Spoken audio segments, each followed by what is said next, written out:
Well, this morning we are in Luke chapter 15. If you have a Bible, go ahead and turn there. We're in a section of parables. And in this section of parables, Jesus has been challenged by the religious leaders of the company he has kept. And if you remember the beginning of Luke chapter 15, Jesus finished really in Luke 14, the previous chapter, his primary really theological treatise, if you will. It's very short, on discipleship and really what the cost of discipleship was. In fact, Jesus told the audience, the crowds who were there, if you don't hate your family compared to your love and commitment to me, you cannot be my disciple. And the picture was, you must be so close to me, you must be clinging on so dearly to me that nothing else can get between you and I, not even family, the closest relationships in life that we have.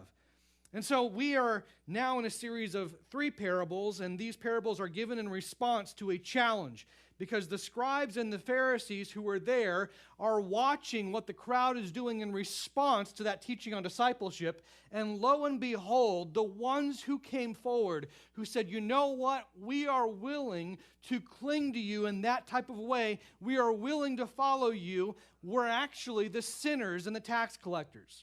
The sinners and the tax collectors said, if that's what it takes, I want to listen to this guy. I want to be there to cling to him. In fact, Luke chapter 15, the first verse, shows us that the tax collectors and the sinners showed up so that they could listen more to what Jesus had to say. But the scribes and the Pharisees were grumbling. They were grumbling. And they accused Jesus of the company he was keeping. Can you believe that this guy is eating and dining with tax collectors and sinners? And so today we're in the 3rd parable of the series of 3 that Jesus gives, and more analysis and theological study has been done on this 3rd parable than on any other parable that Jesus ever taught. It's the parable of the prodigal son. This parable is widely recognized both in the church as well as outside the church. Many in culture have picked up on its themes and incorporated them into music, art, literature, and drama. Charles Dickens, who was somewhat of a writer himself, said that this is the greatest short story ever told. But what is this parable really about? This parable is found in Luke chapter 15. It begins in verse 11. If you have your Bible, go ahead and turn there. And again, this parable is being told in response to the challenge of the company that Jesus was keeping. For tax collectors and sinners were dining with him. And as Jesus gives this 3rd parable is meant to overlay on the previous 2 and amplify the messages that have already been given. And I believe and I suspect that what Jesus is doing in giving these parables is revealing the heart of the Father. And so therefore today, my proposition is that what we are going to see is the prodigal son and the Father's heart. Luke chapter 15, 11 to 32, Jesus responds to the criticism. And as he responds, amidst the grumbling, I'm sure that even more grumbling emerges. But these 3 parables are meant to amplify each other. And the point is that we should see clearer and clearer and clearer the main themes that Jesus wants us to highlight as he speaks. If one parable is lost on the audience, hopefully a second might bring clarity, but certainly a third might make it impossible to miss the point. And so we began last week with the first 2 parables, a lost animal outside and a lost coin inside. But today we will see 2 brothers, one outside and one inside, and a father who pours out compassion and grace on both. Read along with me, Luke chapter 15, starting in verse 11. Jesus said, a man had 2 sons. The younger of them said to his father, Father, give me the share of the estate that falls to me. So he divided his wealth between them. Not many days later, the younger son gathered everything together. He went on a journey into a distant country, and there he squandered his estate with loose living. Now when he had spent everything, a severe famine occurred in the country, and he began to be impoverished. So he went and he hired himself out to one of the citizens of that country, and he sent him into the fields to feed swine. And the son would have gladly filled his stomach with the pods that the swine were eating, because no one was giving him anything to eat. But when he came to his senses, verse 17, He said, "How many of my father's hired men have more than enough bread, but I am here dying with hunger? I'm going to get up. I will go back to my father, and I will say to him, 'Father, I have sinned against heaven and in your sight.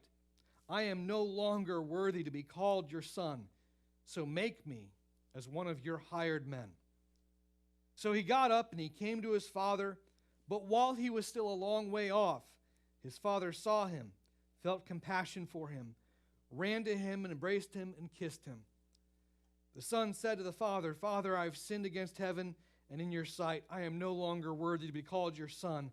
But the father said to his slaves, 'Quickly bring about the best robe and put it on him, and put a ring on his hand and sandals on his feet, and bring the fattened calf and kill it.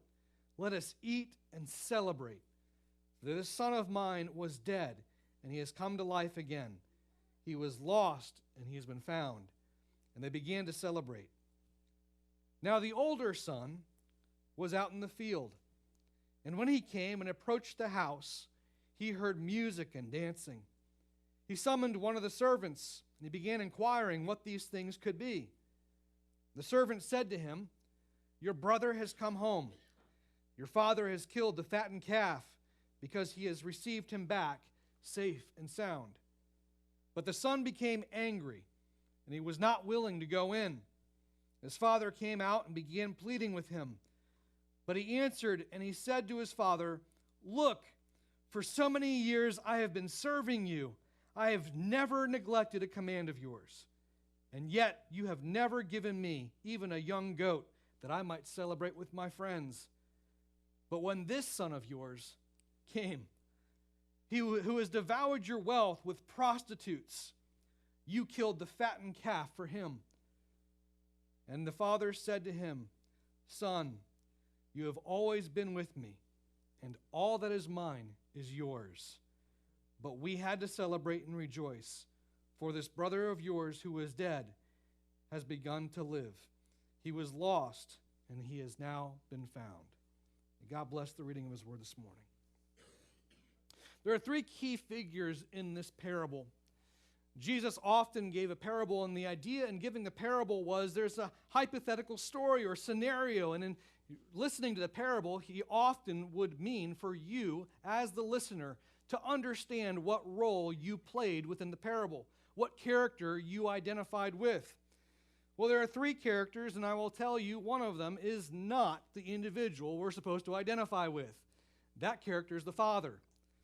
The Father is the very first character that Christ identifies in the parable. Verse 11, he says, "A man had two sons." So who's the first character? A man, a father, had two sons. In fact, the father is the last one to speak in the parable as well. If you analyze the parable and you look at it from a literary critique or how it's structured, you'll realize that everything hinges actually on the father. Not only do the relationships with the sons hinge on how the father responds and interacts with them, but also the son's relationship with one another depends on the father's activities and on his words.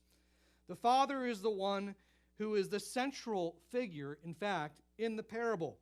And so I'll help you out, and I'll let you know that you are not supposed to see yourself as the dad.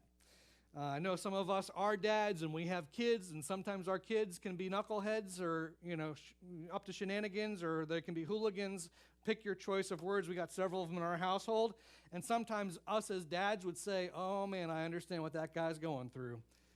But we are not meant to read ourselves as the dad here. This father is compassionate. This is a father who is filled with grace. And he is a figure that stands out in the text and links really all the characters together. He is the one who is able to offer reconciliation and restoration. But there are also the two sons. So we have the man, and now we have two sons. And these two sons are at odds with each other. There's an older son and a younger son. And I'm sure that all of the family dynamics that go with that are not lost on all of us. Some of us have siblings that are older. Some of us have siblings that are younger. We understand some of the challenges that go with those siblings. But culturally, there are some things here that we often don't get. In fact, in Jewish culture in the first century, it would have been extremely rude. In fact, it would have been a social faux pas, so to speak, to see the youngest one in the text speak first.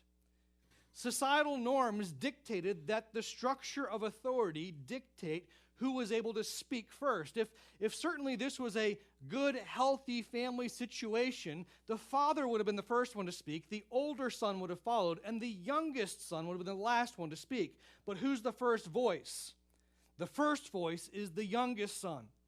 Anybody who's listening in the original audience probably would have immediately kind of had the hair on their arm stand up a little bit and said, "Ooh, this is a rough family situation. Something wrong is about to go down." Because the youngest one is speaking first. The protocol of the day would dictate that that should not be the case. Really, it's inverted now.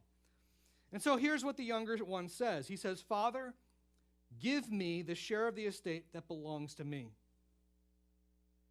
In Jewish custom, property between two sons would have been divided so that the older son would actually get 2/3.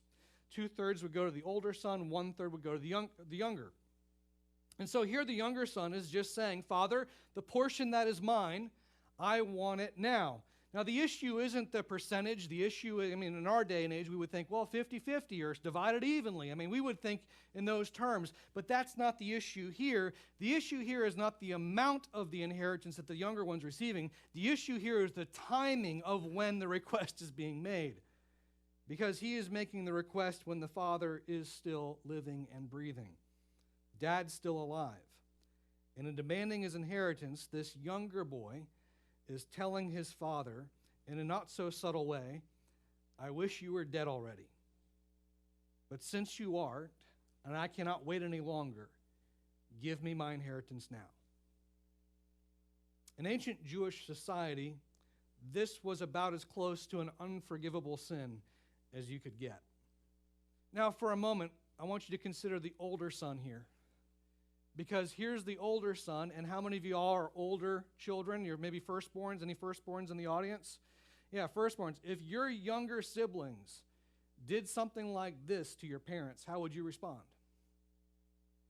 You already know. You probably smack them upside the head or something a little bit worse. Maybe a brick would be flying their way, right? Whatever was on the ground, you're about to say, "Hey, you are now in big trouble, and I'm going to put you in your place." The older son is watching his impetuous younger brother make this demand for wealth.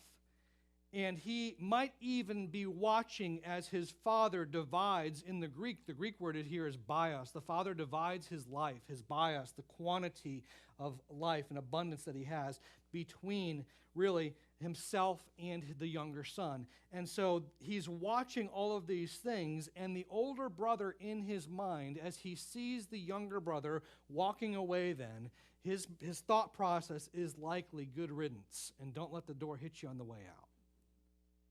Because what you just did disowns you from the family. In fact, it's not just that. You have brought embarrassment and shame upon our family. You have embarrassed and shamed Dad. You have embarrassed and shamed me. You have embarrassed and shamed our entire family here. In fact, probably the community, when they hear about what's going on, even the community might feel embarrassed and shamed because of this is what you have done. And you are a reflection not just of our family, but certainly of the community here. And you're bringing shame upon all of us. And so the older son is rightfully angry. Now, the younger son clearly becomes the black sheep. And I think when we identify the black sheep in the family, all of us immediately can think of maybe one or two figures in our own families who are black sheep. This is not just a simple mistake. This is an intentional behavior and action that is driving a wedge between themselves and the rest of the family. And it probably wouldn't take too much for us to even chase down the thought process of individuals in our own lives that we have seen do that in our own families. But this son brings disgrace on the family, and that is a powerful, powerful thing in Near Eastern cultures. Often a distant land with anonymity and with a small fortune, this younger son indulges in wicked activities and pursuits, and he soon finds himself running low on resources. In verse 14, we see a famine hit the land, and this young man turns from a wealthy tourist to an impoverished alien. He's looking just to make it now because really he doesn't have anything left. And so in his desperation, he turns to a local individual who lives there. This likely would have been a Gentile for the original audience as they're listening to the story. This young boy now turns to a Gentile, and the Gentile, who is really unclean and unfit for worshiping the God of Israel, not only gives him employment, but says, hey, you know what? I'm going to have you go feed the pigs, an unclean animal. And so the young boy goes out and feeds the pigs. Unfortunately, no one is there to care for him. No one is there to feed him. No one is there to make sure that he survives. And so while he's employed, he even begins looking at the pods that the pigs are eating, and he thinks to himself, man, I might want to eat some of these. No friends, no family. And even his new boss is more concerned about the animals than he is with feeding his workers.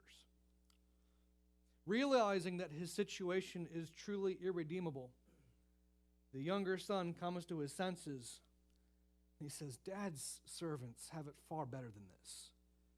Dad's servants have bread to eat. If I stay here, I'm going to starve to death. And man, I've really messed this up. I need to go home and I need to plead forgiveness.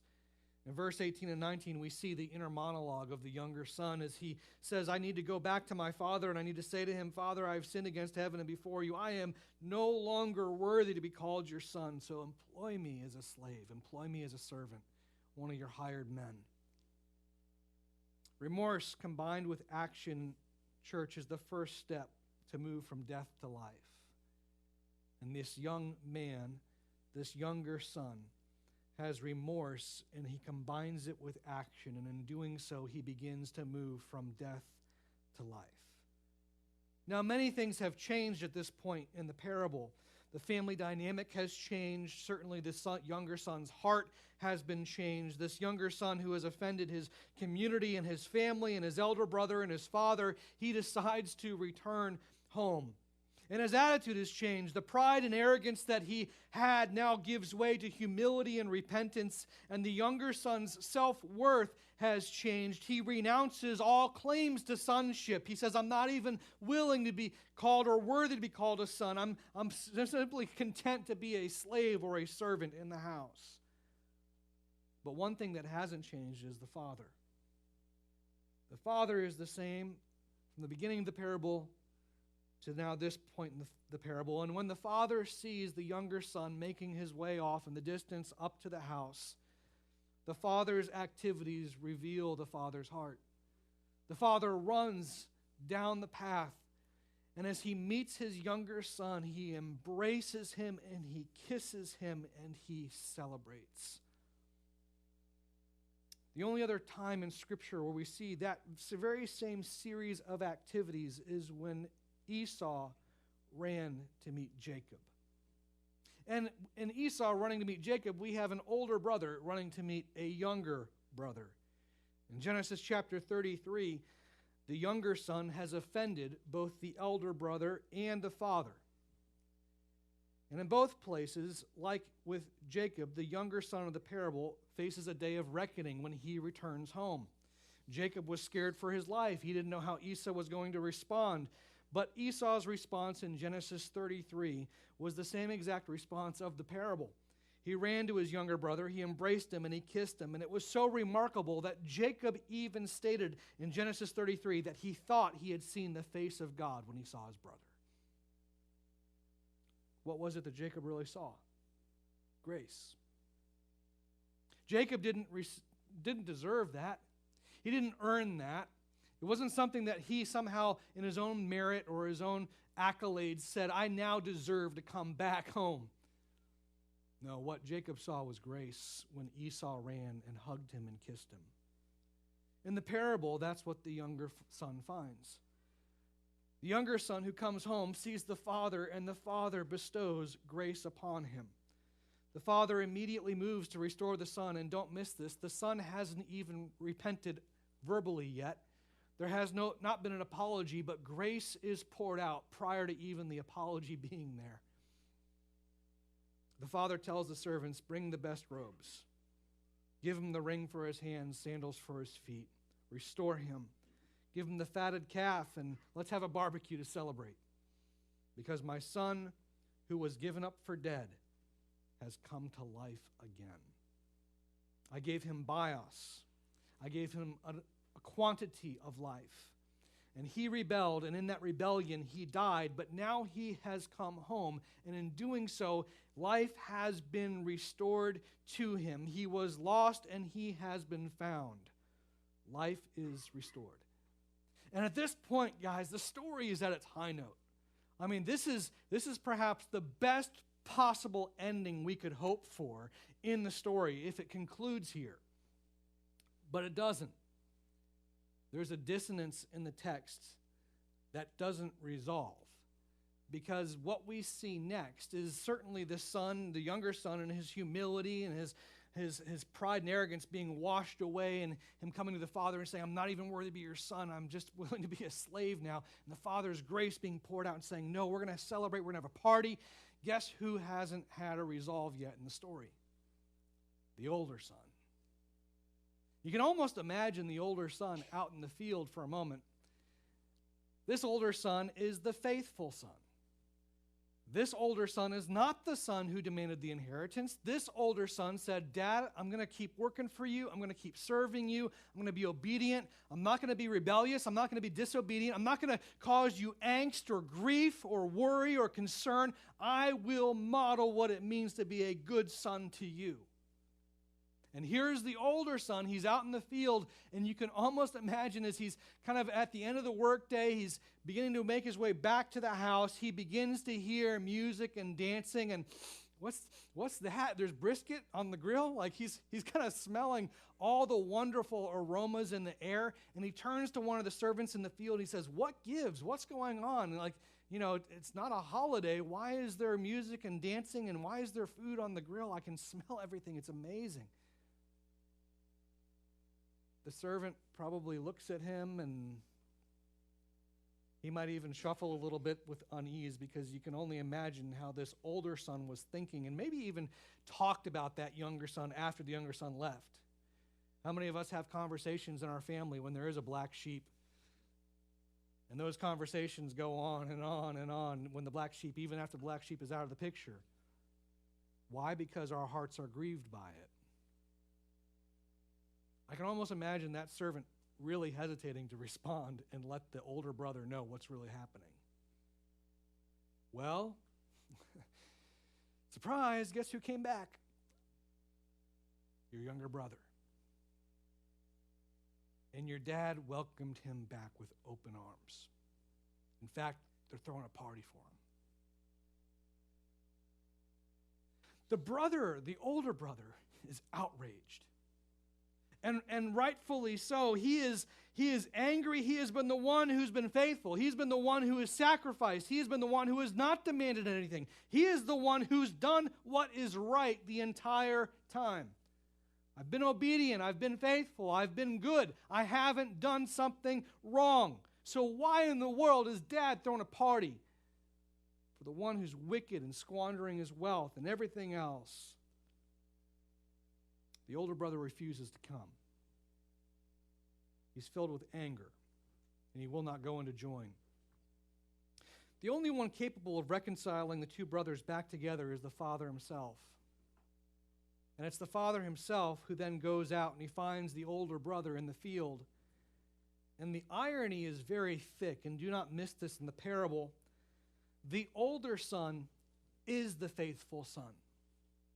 The older son is the one who served and endured everything the entire time. In fact, probably some of the workload from the younger son was now on the older son, because the younger son took off. And guess who needed to pick up the slack? The irony is thick, because the offended insider, the older son, is now the resentful outsider. He's now the one who's outside the party. He was inside, and certainly he was there faithful, but now he is resentfully maintaining his position outside. And you can imagine the look on the son's face as he sees Dad approaching, And he says, Dad, I never disobeyed your command. I have been faultless in my duties to you through the years. In fact, for years I have served you, and you never celebrated me like this. Fattened calf, you never even gave me so much as a young goat. What about me? What about my service? What about my sacrifice? Haven't I earned it? That guy in there, he's not my brother. Verse 30, you look at what the older son says.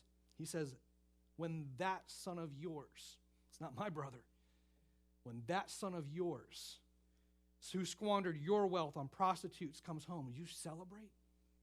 Really? The older brother's case is a strong one. Why should he go into the banquet? He has his honor to defend. But the father understands that while one son needs to be saved and restored from sin and death, the other one needs to be saved from pride and self-righteousness. You see, the older son is no less loved than the younger. The father invites them both to come in to the table. The opportunity, the invitation is extended to the older son with the assurance that all the father has is his. Son, everything I've got, you have been faithful. Everything that I have, it's yours. But it is necessary for you to come in to celebrate with us, because what was lost has been found. What was dead has come back to life. Three parables. Three lessons that Jesus wanted the audience to wrestle with, meant to drive clarity exponentially with each story that passed. The first parable of the lost sheep was 1 out of 100. 1 out of 100. A lost animal outside, and certainly the shepherd who was there is a good shepherd. He goes out after the sheep, and he seeks it, and he puts it on his shoulders, and he celebrates as he's finding it, and he makes his way back home, and he throws a big party because he found the one who was lost. 1 out of 100. 1 out of 100. Okay, maybe not worth it, but the lost animal out there, 1 out of 100. Okay. But now we move to the second parable, 1 out of 10. 1 out of 10 lost coins. And the woman who is out in the house, she does not wait to get a better time or a better hour where there might be more daylight. She begins lighting lamps immediately. There is an urgency to find the 1 out of 10 that is lost. And she begins to move furniture and sweep. And of course, it might be dirty and dark in certain corners of the house, but she goes on an urgent task to say, you know what, I cannot waste time. I have to be about finding what is lost right now. But the third parable is not 1 out of 100. It's not 1 out of 10. It's 1 out of 2. 1 out of 2. One son is lost, and he's broken, and he's in a position where he is truly dead. But he comes back, and life is restored, and in turn, the one other son, the older son, is now the one on the outside, and he is refusing to go in. He's refusing to celebrate because that other son is his adversary, and he doesn't think he deserves it. And isn't that the nature of grace? See, grace is undeserved favor or merit. You don't earn it. There's no work you do that somehow qualifies you as earning special favor for God throwing a party for you. Grace is undeserved. You see, the parable of the prodigal son ends unfinished. There is no formal conclusion to the story. It's open-ended. The younger son's story is not complete. We know that the younger son has come from death to life. He is returned home. But none of us really know, well, how long does the younger son then model obedience? Does he ever backslide? Does he have issues? What about the community? How do they respond to him? What's going on with this younger kid? Does he maybe, model obedience and submission to the father for a day or a week or a month or a year? Like, what's the nature here? How in the world do the family dynamics now work with this younger son? And we don't ever receive the answer to that. We also don't receive the answer to what happens with the older son. Does the older son ever go into the party? Does he ever celebrate that the one who was his adversary has now been restored? The only character in the parable that's truly complete is the father. The father has done everything needed so that both the younger son and the older son are restored, and he pours out grace and love on both of them. He wants both of them to come in and to dine at the banquet. He wants both of them to be at the table. Why? Because his younger son has moved from death to life. And in a sense, a new family is formed. A new family is created. And the parable is truly a parable of grace and love of the Father to meet his sons where they are and invite them to the banquet. The prodigal son, we look at his character. He has an awareness of sin, and he accepts personal responsibility. And I suspect that for some of us in the room, we ask ourselves, well, which character should I read myself into? Which character identifies with me, or which character do I identify with? Some of us might look at the prodigal, and we might say, man, that's really been me. God's given me opportunity. Maybe at some point I was even part of that family, but man, I ran off. I went my own way. I pursued things in the world and the flesh. I turned from the Father's will. I told him I didn't want him. I didn't need him anymore. And I found myself completely empty with no more resources, all alone. Because I didn't realize it at the time. I thought all the other alternatives to what Dad wanted for me, that they were actually good things, but when I actually entertained them all, when I actually pursued them all I found was emptiness. And it left me impoverished. And so I need to come back. And if that's where you are today, I'd encourage you to say, you know what? Look at the humility that the prodigal finds. Have that awareness of sin. Accept personal responsibility for it, because that is the beginning of the path to spiritual life. The Father's grace, if you are a prodigal, I want to let you know the Father's grace is there for you. And just like that prodigal boy on the road heading back home, the Father is ready to meet you exactly where you're at, embrace you, and restore your identity in his family. He wants to celebrate that he's found you, that you've come back, because life is restored. But maybe you identify with the older brother,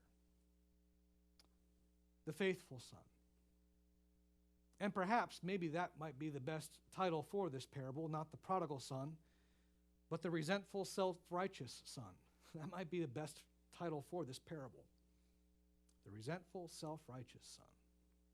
I think this might be the most overlooked aspect of the parable. Because the older son's refusal to rejoice and join the celebration is justified in a sense. He looks at his brother. He looks at the wickedness that his brother had. He looks at the shame that his brother brought upon the family. And looking at the older son, we're wrestling with also examining our own hearts and our motivations when we look at our own faithful service to the Father. Many served the Lord year after year after year. Sometimes there are ministries that have been faithfully serving God for decades and decades and decades. And all of a sudden, the Lord begins to move in another group of people, maybe also in the community or a neighboring town. And as your church had been praying for them because you knew that they were far from God, all of a sudden you realize God's grace is being poured out and they're responding to it. And they were wicked. They were sinful. They were doing all these wrong things. And why is their ministry now growing and vibrant? Why do they get to experience vitality? And maybe our ministry, who's been faithful year after year after year after year, doesn't seem like it's growing much at all. Maybe you have people in your own lives that you realize, we really don't have very much in common. I don't understand how you could be so wicked and so sinful and God would give you his grace. But that's the picture of the Pharisees and the scribes. You see, the Pharisees and the scribes were there in the beginning of the chapter, and when they were talking with everybody who's there, they said, why in the world is Jesus dining with tax collectors and sinners. We're the ones who are the righteous ones. We're the ones who God has chosen to be the ones who serve faithfully. They've rejected him. They have gone out. They have sought themselves their own gods. Perhaps some of them are idolaters. Perhaps some of them are doing things horrible. Some of them may be murderers or drunkards or swindlers. Who knows what everybody in the crowd is doing, but they're saying Jesus shouldn't be with those people. And Jesus says, that's the younger brother.